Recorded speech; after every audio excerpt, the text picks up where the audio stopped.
লিটনের বাসা থেকে লিটন বাসা থেকে আমাদের এখানে আসতে লাগছে আধা ঘন্টার মতো।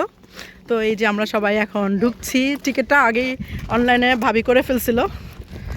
সো এই যে এখন আমরা যাই। এটার মধ্যে এই যে ল্যাভেন্ডার আছে, সানফ্লাওয়ার আছে, পামকিন আছে। সো দেখি ভিতরে কি কি পাই আজকে আমরা। তো মানুষ ঢুকতেছে, তো ঢুকতে মনে হয় টিকিটই করতে হবে।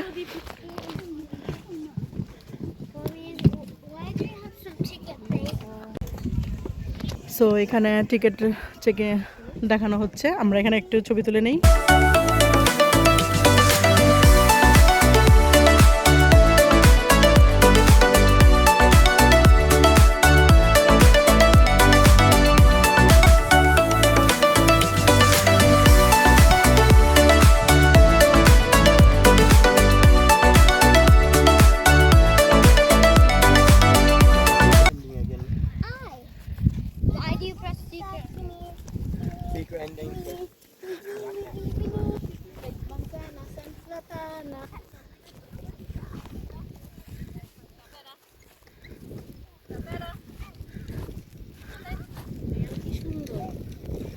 ল্যাভেন্ডারের মেল